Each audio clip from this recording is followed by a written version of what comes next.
예, 시황의 해설자들 오늘은 시장 흐름과 함께 엔터주를 좀 집중적으로 분석하려고 합니다. 엔터주 베스트 애널리스트이시죠. 리딩 투자증권 유성만 연구위원 함께하겠습니다. 어서 오십시오. 안녕하십니까. 주제를 제가 먼저 말씀드렸는데 화면 한번 보여주십시오. 네, 엔터주가 안 그래도 조금 올라올 만한 조정하고 나서 올라올 자리에서 또 한한령 기대감, 해제 기대감이 있습니다. 연말 혹은 또 이후에 훈풍이 좀 불까 하는 것인데요. 첫 번째는 딱히 기대를 하지 않았는데 이제 한한령 해제에 대한 기대감이 있는데 이것도 반짝인 건지 실질적으로 내면에 그런 움직임이 좀 있는 걸 표출하는 건지 엔터주의 영향을 어떻게 보세요?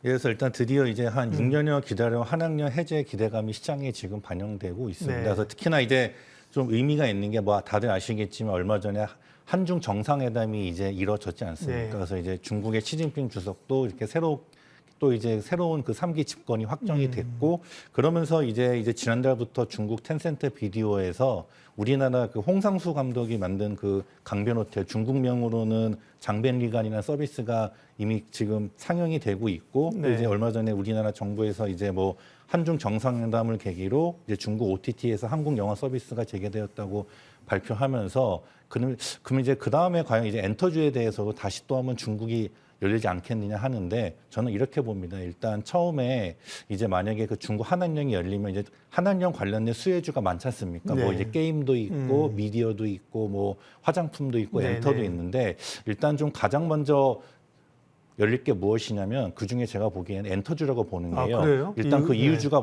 이유가 뭐냐면 한한령이 한 6년 했지 않습니까?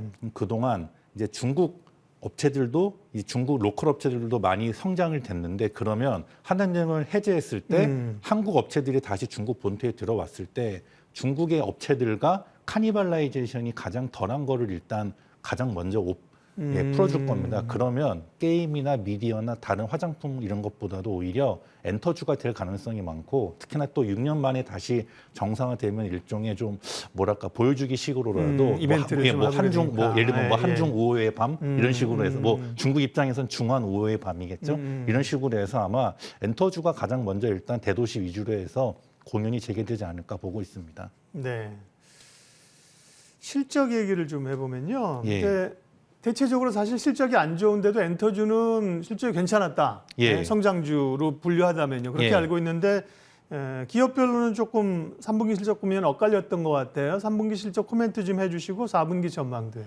그래서 일단 그 지금 엔터주들이 일단 올해 전반적으로 숫자가 실적이 괜찮았습니다. 그런데 그럼에도 불구하고 주가가 좀 다 아쉬웠던 거는 올해 상반기에 주가가 상당히 올해 초부터 좋았다가 이제 올해 중반에 이제 좀 이렇게 전반적인 시장이 조정을 받으면서 주가가 좀 다소 아쉬웠던 점이 있는데 일단 각 그 주요 엔터 4사들의 일단 4분기 실적을 일단 보면요 전반적으로 괜찮습니다. 왜냐하면 엔터사들이라는 게 1, 2, 3, 4분기 연간 봤을 때 실적이 제일 좋은 분기가 4분기입니다. 그러니까 1분기 저점으로 해서 1, 2, 3, 4 이렇게 올라가는데 이유는 각 소속 엔터사들의 주요 아티스트들이 주로 앨범을 내는 게 연말에 맞춰서 앨범을 냅니다. 그래서 보니까 이제 3분기 말에서 주로 4분기가 10월, 특히나 11월 달, 12월 이때 많이 내거든요. 공연도 많고요. 그리고 또 연말하면 국내건 해외건 공연도 많기 때문에 전통적으로 4분기 실적이 일단 제일 좋습니다. 특히 이제 올해부터는 일단 그동안 엔데믹 이제 해서 그동안 코로나 때문에 못했던 이런 각종 공연들도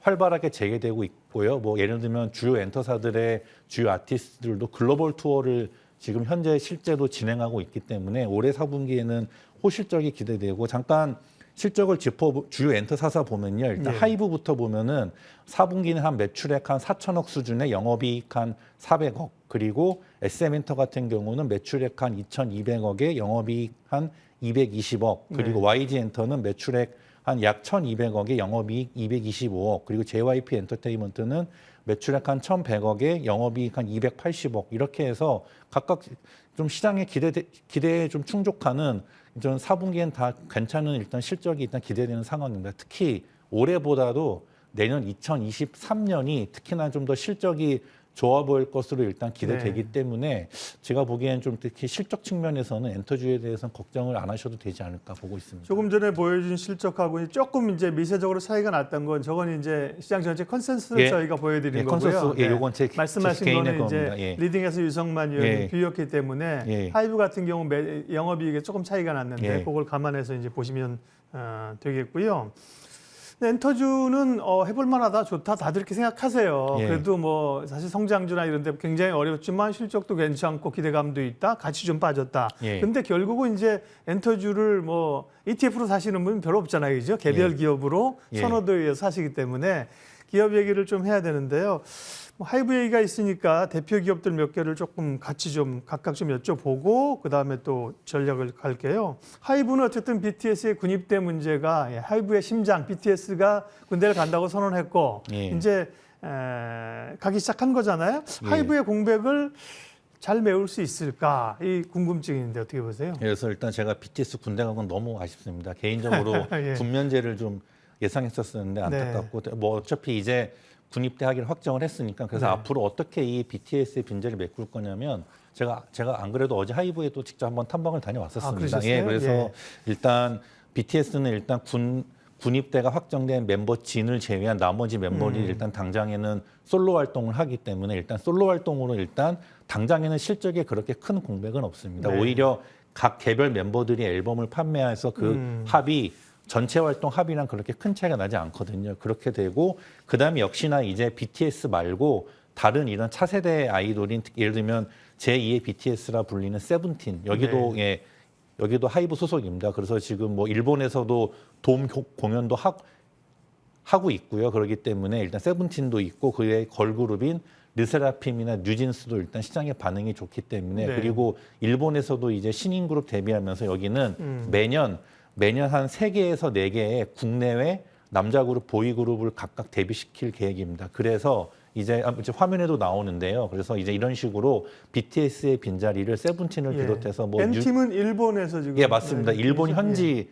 아이돌입니다. 예, 그래서 여기도 역시나 현지화 전략을 해서 뭐 일본이나 뭐 미주 이런 식으로 해서 각각의 이런 국내 신인 그룹 및 해외 현지 신인 그룹을 통해서 BTS의 빈자리를 메꿔고 또 여기는 이타카 홀딩스를 인수했기 때문에 네. 뭐 아리아나 그란데나 저스틴 네. 비버도 있기 때문에 좀 그렇게 해서 아마 예, 그거랑 그리고 이제 그 위버스 있지 않습니까? 위버스 네. 관련된 수익도 늘고 또 여기는 얼마 전에 게임 사업을 진출하기로 했습니다. 그 부분 제가 조금 더 여쭤보려고 그랬는데 게임 사업은 예. 지금도 사실은 BTS를 모델로 게임 출시하고 그랬는데 예. 지스타에서 방시혁 창업자가 의장이 얘기한 거 보면 게임 산업을 상당히 좀 비중 있게 가겠다는 얘기를 예. 해서 이게 방향성이 맞는 건가?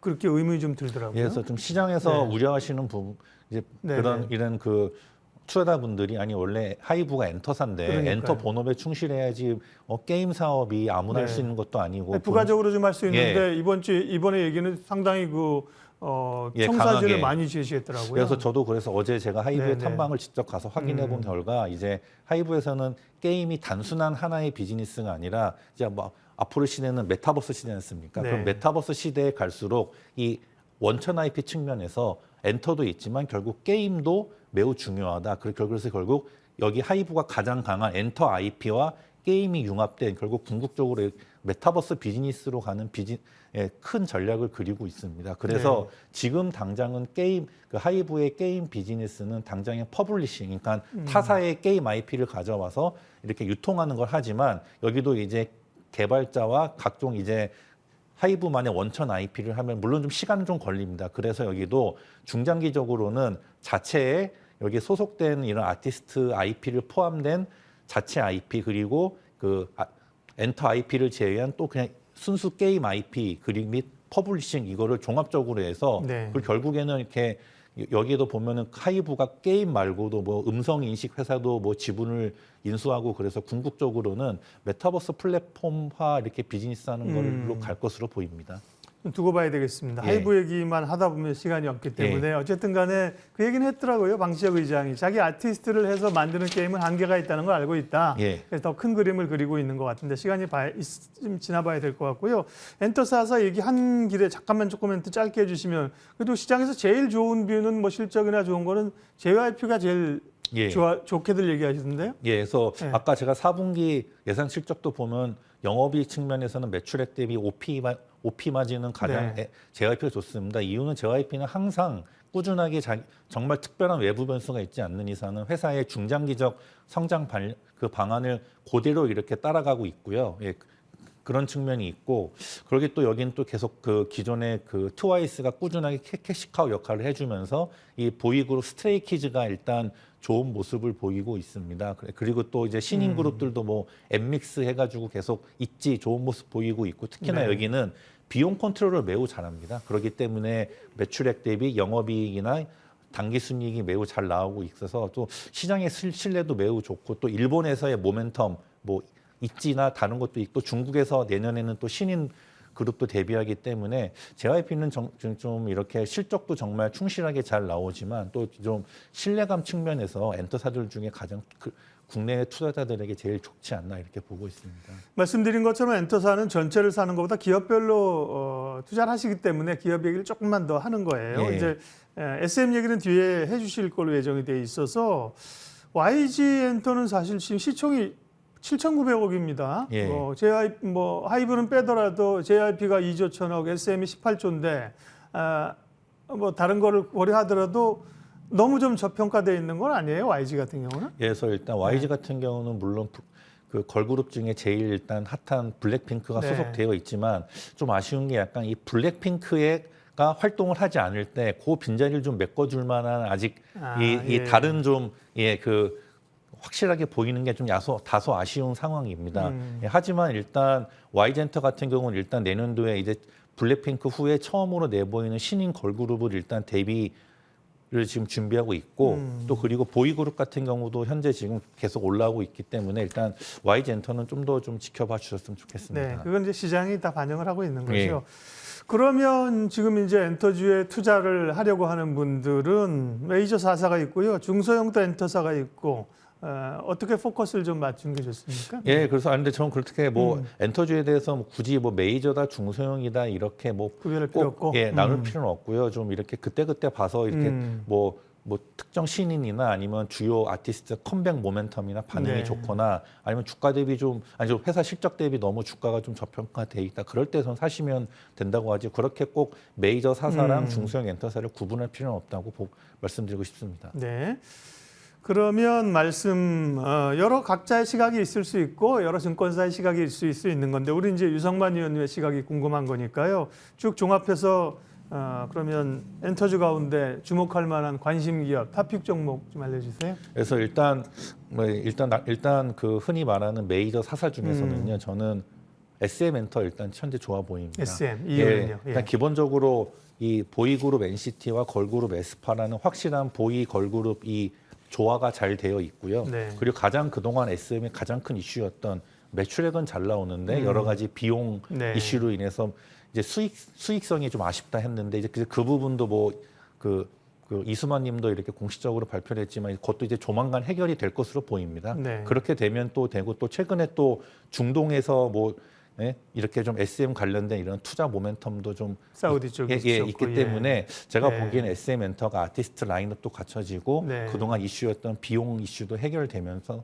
됐기 때문에 좀 오히려 SM 엔터가 좀 제가 보기에는 좀 앞으로는 계속 좋은 모습 보이지 않을까 보고 있고, 또 네. 하나 봐야 될 게 디어유입니다. 디어유요? 예, 디어유가 이게 그 SM과 JYP가 대주주인 이런 그 일종의 연예 매니지먼트 기반의 톡 플랫폼인데, 그렇죠. 이게 상장한 지 1년이 갓 지났습니다. 맞아요. 그래서 보통 상장하면 1년 동안은 좀 조정 거치는데, 이제 드디어 상장한 지 11월 이번 달 한 10일 정도 중순쯤에 1년을 지나고 비로소 이제 바닥을 잡고 반등이 나오기 시작했습니다. 그래서 이게 또 모멘텀이 있는 게, 여기가 중국 안드로이드 시장에 조만간 진출할 계획인데, 네. 아까 한한령이 이제 해제되는 분위기지 않습니까? 그래서 오히려 어찌 보면 한한령 해제에 또 보이지 않는 수혜가 바로 여기 디어유가 아닌가 이렇게 보고 있습니다. 예. 그렇겠네요. 이제 1년 정도 얘기한다는 거는 이제 소화할 수 있는 나올 수 있는 물량들이 3개월, 1개월, 3개월, 6개월, 1년까지 그런 그 수급적인 부담이 지난 시점이라는 예, 맞습니다. 거고요. 예, 네. 모든 오버행 이슈 다 지났고, 네.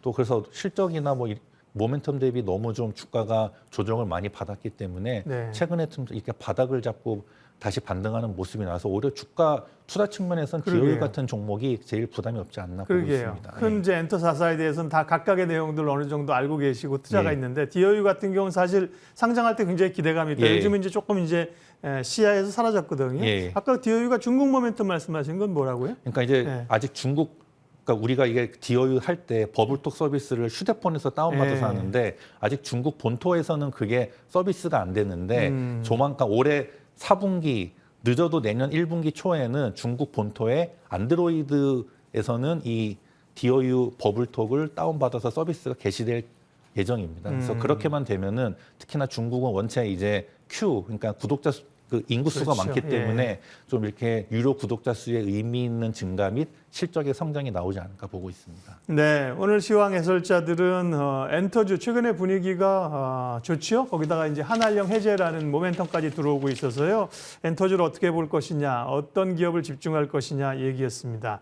리딩 투자증권 유성만 연구위원 함께했습니다. 고맙습니다.